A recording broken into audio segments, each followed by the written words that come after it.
Hi friends, welcome back. Moonstone again today. Oh, pretty. You were just all up and lively just a minute ago.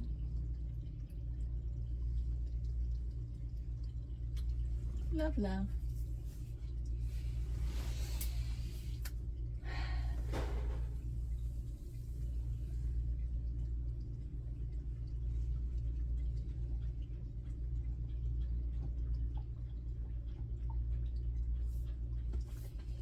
It's definitely the dark magic oracle calling out.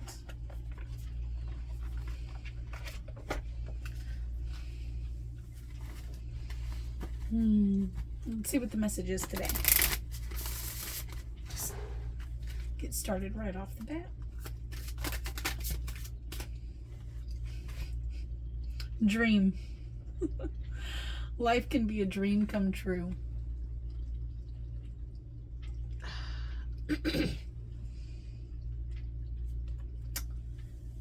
There are times when I have things in my head and I really should say them out loud, because I was wondering to myself, like, so, have we figured out what the dream is?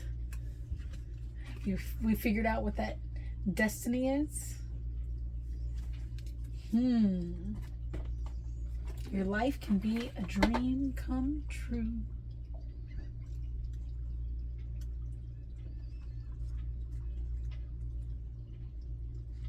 Okay, 32. There we go, 32. Sleep is a kind of magic. Our bodies relish and rejuvenate during sleep. Our minds explore other realms. We gain insight into our subconscious, and we may receive messages and insight from our ancestors and beyond, which can assist and enhance our daily lives. When the dream card appears, life may be challenging in some respects. The person in the card slumbers, floating on a churning sea, oblivious to the dangers around them. The nearby rocks have sharp edges, and the moon and comets across the sky in an almost apocalyptic way. Dream is a blessing. It means you are safe as these events churn around you. Rest peacefully and be open to signs that appear in the dark realms of night, which can guide you through these times. Life can be a dream come true, so let your inspired, happy dreams be the ones that guide you.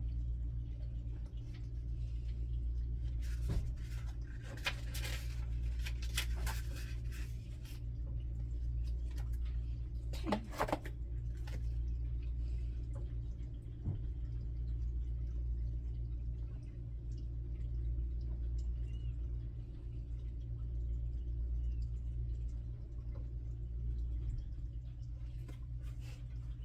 We have been wondering lately, wondering about those dreams. Did you decide if you're giving up on your dreams or if your dream is evolving? Because I have to follow mine.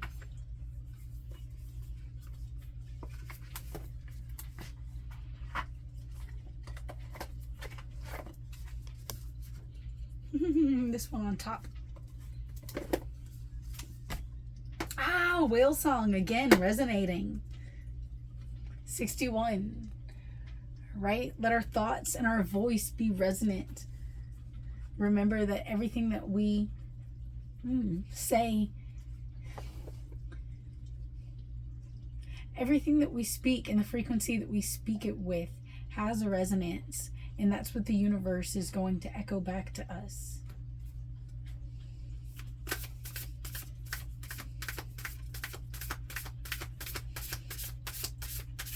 Life can be a dream come true. You find the dream that resonates with you. Okay.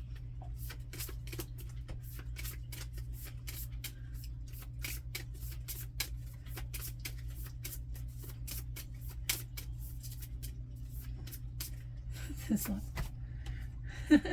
Vanishing mirror. Ego sublimination. Let's see what this has to do with this dream, okay?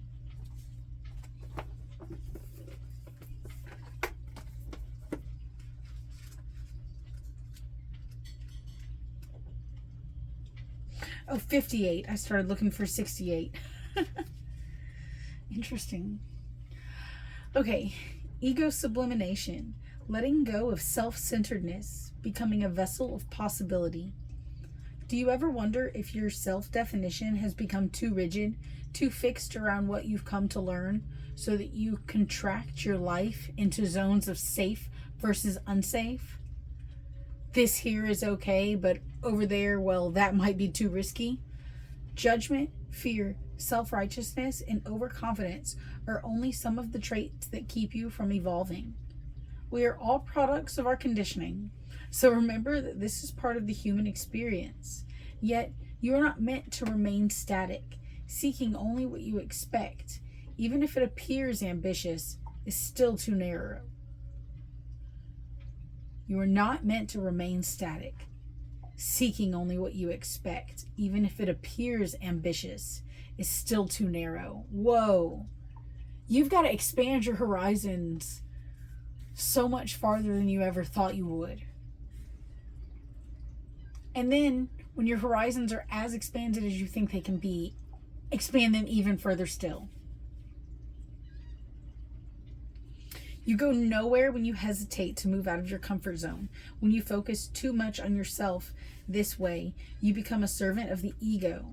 It edges God out, removing the magic of possibility. Imagine looking into a mirror and seeing only what you are now.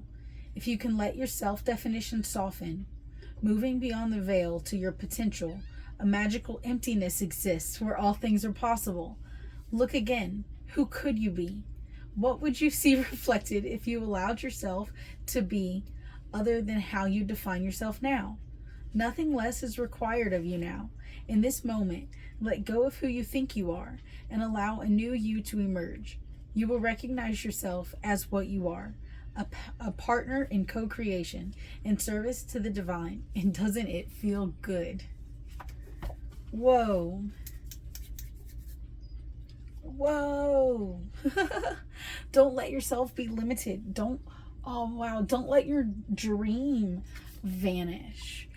Right? If life is a reflection of us and we have to be the reflection that we want to see, given back to us, then we can't let our fears hold us back. We can't let that reflection that we want to see vanish.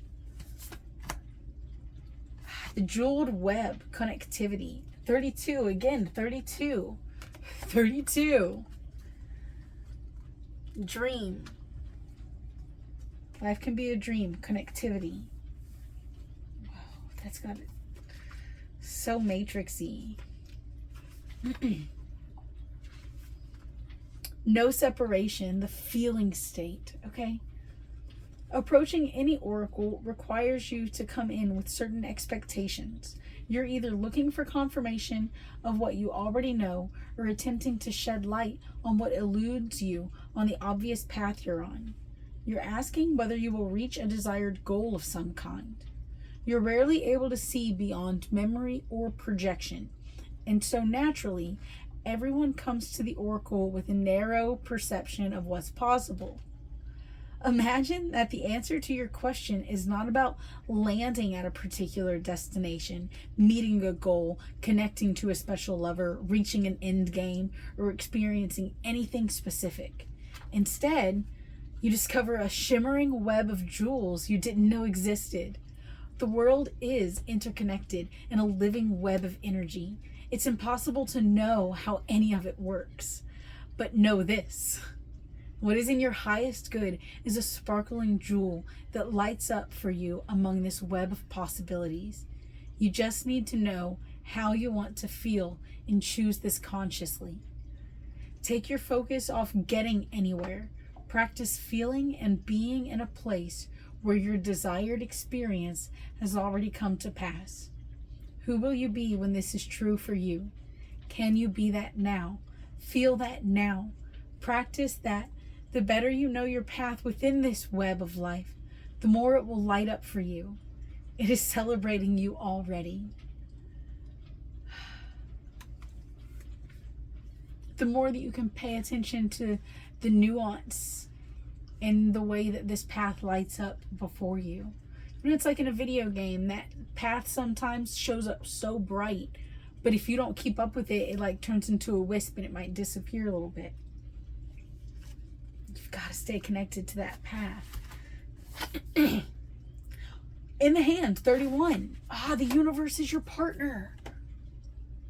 Look at that.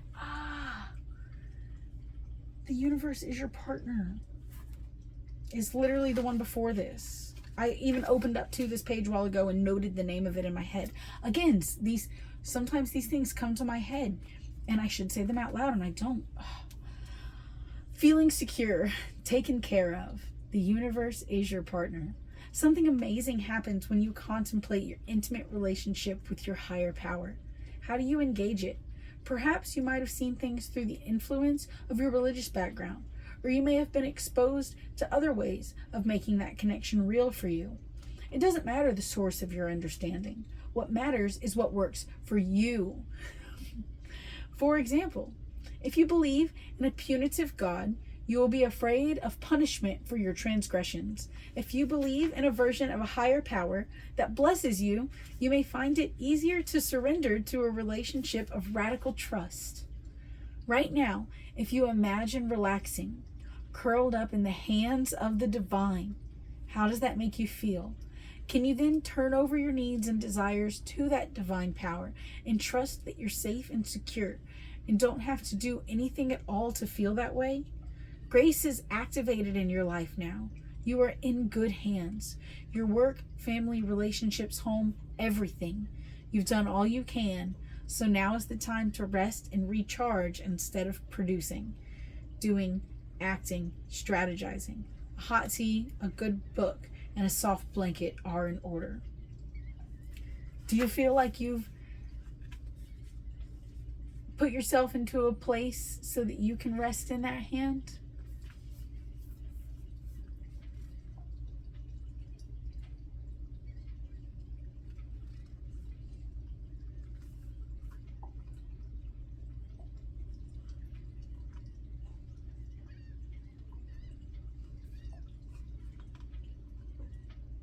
Or is that hand carrying the light that is guiding your path on this jeweled web, guiding you through your dream, lighting you up, lighting up your path, showing us what's resonant? What is resonant? The universe has your back. I surrender to a power greater than me. Not easy to do. Maybe butterflies are significant.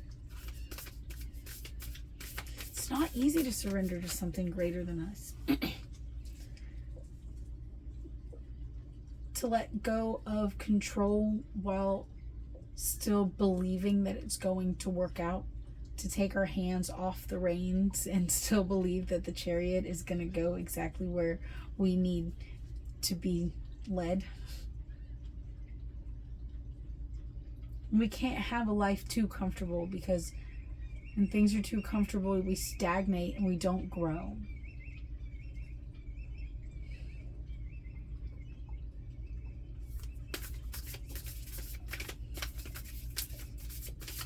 I learned that from Star Trek. My outer experiences are a reflection of my internal condition. What do you want to see reflected? Again, with this mirror. You know, we've got the mirror theme coming up over here. We've got ripples coming out, kind of reminding us of the echolocation. How do those butterflies know exactly where to come back to? You know, they sense it in the web, in the greater than this.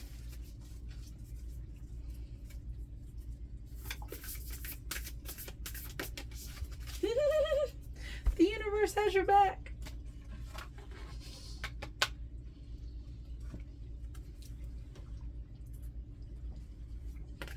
Literally. Wow. You're not alone in this.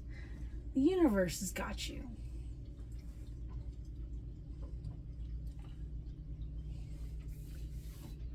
If you can't trust in yourself, at least you can trust in that.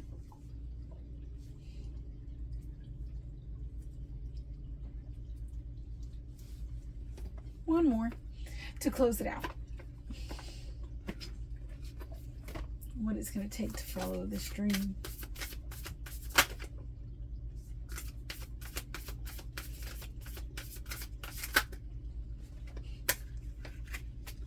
Detoxify. Full moon in Taurus. Again,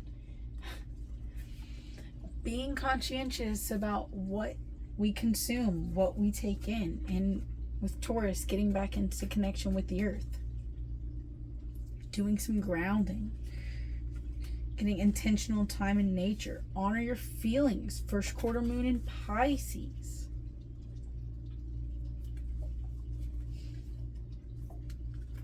Where do you feel you need to detoxify? Where do you feel you need to tend to the garden and to add fertilizer and nutrients and nourishment?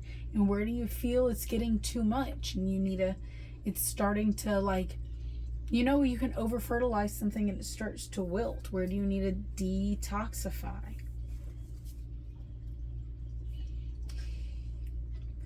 Don't forget, full moon in Scorpio, to breathe through the tension.